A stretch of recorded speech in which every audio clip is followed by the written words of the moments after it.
네, 안녕하세요. 자이스토리 파이널 핵심 강의. 이번 시간은 사회와 기관과 역할 갈등의 이해 시간입니다. 자, 사회와 기관을 분류하는 데 있어서 크게 두 가지 기준으로 분류를 할 수 있어요. 사회화의 내용에 따른 분류, 그리고 그 기관의 설립 목적에 따른 분류. 이 분류 기준 자체가 일단은 중요하니까 알아주세요. 사회화의 내용에 따라서, 그리고 설립 목적에 따라서. 1차적이냐, 2차적이냐, 공식적이냐, 비공식적이냐 이렇게 구분이 되는 거거든요. 일단은 1차적 사회화 기관은 기초적이고 원초적인 수준, 기초적 혹은 원초적, 정말 기본적인 내용에 대해서 사회화가 이루어지는 거고요. 2차적 사회화 기관은 전문적이고 심화된 내용이에요. 전문적이고 또 심화된 내용, 심화라고 썼습니다. 그러면 사례를 보면 가족 또래 집단이라고 돼 있죠. 가족이랑 또래 집단이 약간 세트처럼 생각하세요, 여러분. 앞으로도 이제 사회 집단에 대해서도 사회 조직에 대해서도 여러분 이제 배우면서 사례로 나올 텐데 항상 같이 카테고리에 잡혀요. 가족 또래 집단은 1차적 사회화 기관이다. 또 이어서 또 여기서도 보면은 비공식적 사회화 기관이고 같이 또 우리 사회 집단으로 가면 1차 집단이고 이런 식으로 같이 갑니다. 자, 2차적 사회화 기관은 전문적이고 심화된 내용의 사회화가 이루어지는 거예요. 학교, 직장, 대중매체. 자, 공식적이냐 비공식적이냐 구분하는 건 그 기관의 설립 목적이 사회화예요. 사회화를 목적으로 설립됐어요. 그러면 공식적 사회화 기관이에요. 그러니까 누군가를 사회화할 목적으로 만들었구나. 누군가를 쉽게 말해서 가르칠 목적이구나. 이런 식으로. 학교 직업훈련소 대표적인 사례고요. 비공식적 사회화 기관은 설립 목적 자체가 사회화가 아니에요. 다른 목적으로 설립을 했는데 부수적으로 사회화가 이루어지는 거예요. 사회화 자체가 목적이 아니라 부수적으로 이루어지는 거. 가족, 직장, 대중매체 이런 것들이 비공식적 사회화 기관의 사례가 된다. 이렇게 표로 만들어서 여러분이 머릿속에 딱 넣어두면 공부하기 편하고, 대중매체 같은 경우에는 여러분 오해할 수가 있어요. 대중매체를 보고 여러분이 많이 보고 듣고 배우는 게 있기 때문에 공식적 사회화 기관이라고 착각하는 경우가 있는데 이거 비공식적 사회화 기관입니다. 대중매체는 대중문화를 전달하고자 하는 수단이 되는 그런 매체가 되는 거잖아요. 누군가를 정말 사회화하기 위해서 설립한 게 아니라는 거예요, 이거는. 그러니까 대중매체의 비공식적 사회화 기관이라는 거 이거 헷갈리지 마시고요. 자, 다음은 지위입니다. 지위는 두 가지가 있죠. 귀속지위와 성취지위. 구분하는 거 문제 나옵니다. 개인의 능력이나 노력과 관계없이 만들어지는 거 귀속지위. 태어나보니 내가 아들이었고 태어나보니 내가 딸이었어. 이렇게. 또 나이와 관련된 거 있죠. 나는 청소년이 되고 싶어. 갑자기 내가 청소년이 되고.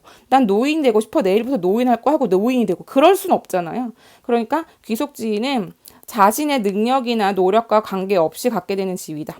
또 성취지위, 개인의 의지나 노력에 의해 후천적으로 획득하는 거죠. 부모, 엄마, 남편이라고 되어 있는데 어머니, 아버지, 여기 남편 나왔으니까 아내, 남편 이런 뭐 사례들 있죠. 헷갈릴 수 있어서 일단 적었습니다. 어머니, 아버지, 부모는 약간은 여자, 남자, 뭐 남편, 아내도 남자, 여자 이렇게 성별로 연결지어서 귀속지를 착각하는 상황들이 있는데 아니에요. 내가 선택했기 때문에 결혼이라는 걸 선택해서 아이를 낳았기 때문에 어머니 아버지가 된 거지. 그 결혼이라는 걸 선택해서 아내와 남편이 된 거잖아요. 그러니까 태어날 때부터 내가 엄마였고 태어날 때부터 아내였고 그런 게 아니잖아요.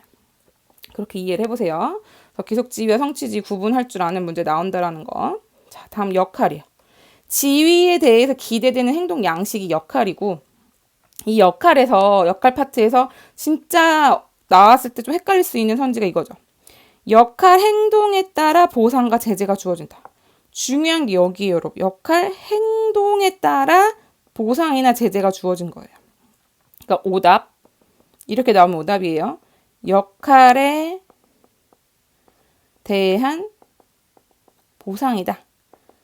혹은 이 보상 말고 제재라고 나올 수도 있죠. 이렇게 나오죠? 이거 오답이에요. 역할에는 어떠한 보상이나 제재도 붙을 수가 없어요. 역할은 그런 거예요. 학생이라면 이런 일을 해야 되는 사람, 의사라면 이런 일을 해야 되는 사람, 교사라면 이런 일을 해야 되는 사람이야 라고 정해져 있는 그런 기대된 행동 양식이 역할인데 그걸 실제로 어떻게 했느냐에 따라 잘했으면 보상이고 못했으면 제재잖아요. 그러니까 실제로 한 역할 행동이나 역할 수행에 따라서 보상과 제재가 붙는 거예요. 요렇게 선지나 보기에 나왔다. 역할에 대한 보상 무조건 틀려요. 위에 제시문 가서 볼 필요도 없어요. 이렇게 나왔으면 무조건 틀리다라는 거. 역할 행동에 따라 보상과 제재가 주어진다라는 거. 요거 꼭 알아두시고요.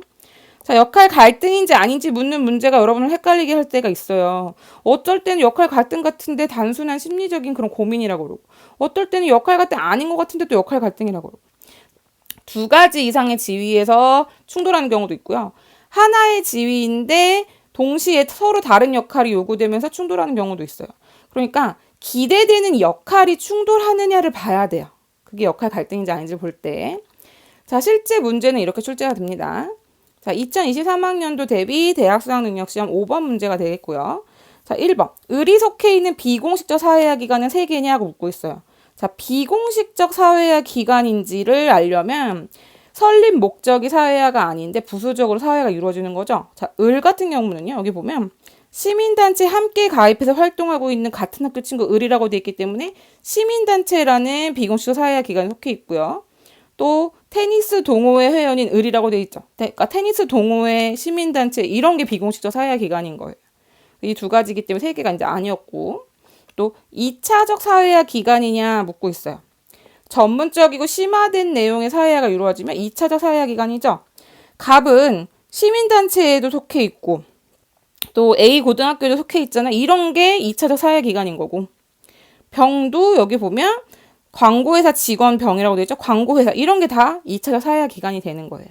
이렇게 공식적이냐 비공식적이냐 1차적이냐 2차적이냐 분류해야 되는 거, 구분해야 되는 거 여러분이 이제 알고 계셔야 되겠고요. 또 넘어가서 2022학년도 대비 대학 수학능력시험 6번 문제예요. 자, 갑의 아버지가 획득한 성취지위냐 귀속지위냐 이거는 후천적으로 얻은 거, 노력으로 그게 성취지위죠. 자, 이상주의자였대요. 이거는 그냥 특정 성향의 사람을 지칭하는 표현인 거지 어떤 사회에서 차지하고 있는 그런 지위, 위치가 아니에요. 그래서 이건 지위 자체가 아니라고 보시면 됩니다. 자, 회사원으로서 갑의 역할 행동이냐? 실제로 했으면 역할 행동이 되는 거예요. 납품업체가 제공하는 금품과 향응을 매번 거절을 했대요? 실제로 거절한 거죠? 이게 역할 행동이 되는 거예요. 또 디귿은 갑이 경험한 역할 갈등이냐? 빈정되는 동료와 갈등을 빚었다? 이거는 의견 충돌이라고 뭐 보시면 더 쉽겠죠. 어떻게 보면. 기대되는 역할이 충돌하는 게 아니잖아요. 그러니까 이런 거 자체 역할 갈등이 아니에요. 갈등이란 표현 나왔다고 해서 역할 갈등 연결하시면 안 됩니다. 자, 예기사회화라는 표현 나오죠. 예기사회화. 예기사회화는 미래에 속하기를 기대되는 집단에서 요구되는 그런 가치나 규범을 미리 학습하는 거예요. 미리. 예습한다 할 때처럼. 근데 여기서는 뭐 리을은 소설가로 등단한 게 시나리오 작가가 되기 위한 예기사 이건 전혀 아니죠. 또 여기 5번 보세요. 역할 행동에 따른 보상이다. 실제로 역할에 따른 보상이라고 나왔어. 만약에 이선지가. 그럼 이거는 비읍이 어딨지? 해서 볼 필요도 없다는 얘기예요. 그런데 역할 행동에 따른 보상이라고 잘 나왔기 때문에 이건 진짜 가서 봐야 되겠죠. 봤더니 분단의 아픔, 도시화, 산업화의 그늘, 소시민의 삶을 다룬 작품 이거는 영화 감독으로서 갑의 역할 행동에 따른 보상이 아니죠. 예를 들어서 영화 감독으로서의 역할 행동에 따른 보상이 되려면 영화제에서 상을 받았다라든지 영화 거장으로서 존경을 받고 있다라든지 그런 내용이 나와야 되겠죠. 그러니까 아무리 역할에 따른 보상이 아니라 역할 행동에 따른 보상으로 잘 나왔다고 해도 실제 그게 맞는지는 올라가서 봐야 된다는 얘기예요. 네. 이번 시간 이렇게 해서 사회화 기관과 역할 갈등의 이해 시간을 마치도록 하겠습니다.